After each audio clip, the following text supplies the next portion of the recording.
নমস্কার সুধী ভক্তমণ্ডলী, সবাইকে জানাই সাদর সম্ভাষণ।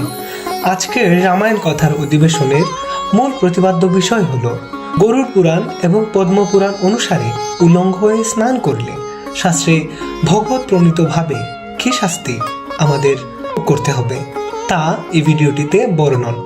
তাই রামায়ণ তথা এমন পুরাণ কাহিনীর প্রসঙ্গগুলো জানতে চ্যানেলটিকে সাবস্ক্রাইব করে আমাদের ধর্মীয় জ্ঞান অনুসন্ধানে উৎসাহ প্রদান করুন।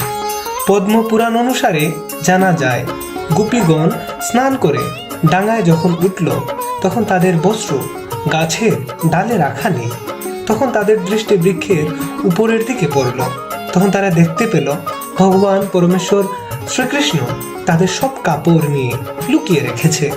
তারা লজ্জা পেয়ে বলতে লাগলো, কানাই, শীঘ্রই আমাদের বস্ত্র দাও, না হলে যমুনায় আমাদের প্রাণ বিয়োগ ছাড়া আর কোনো উপায় থাকবে না। তখন ভগবান শ্রীকৃষ্ণ বললেন, তোমরা বিনা বস্ত্রে যমুনার সামনে কিভাবে উলঙ্গ হয়ে স্নান করছো?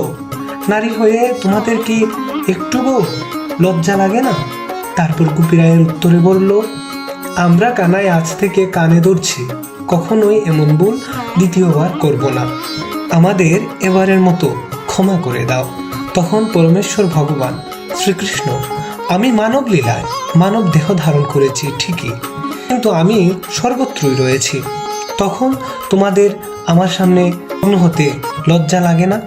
শুধু আমি নই, উলঙ্গ অবস্থায় স্নান করলে চন্দ্র, সূর্য এবং পূর্বপুরুষগণ এসব দেখতে পান। তাই গরুড় পুরাণ এবং ভগবান শ্রীকৃষ্ণের শিক্ষা থেকে এটাই উপলব্ধি হয় যে উলঙ্গ থাকা একটি গুরুতর অপরাধ। তাই স্নান করার সময় আমাদের অবশ্যই কাপড় পরিধান করে স্নান করা উচিত।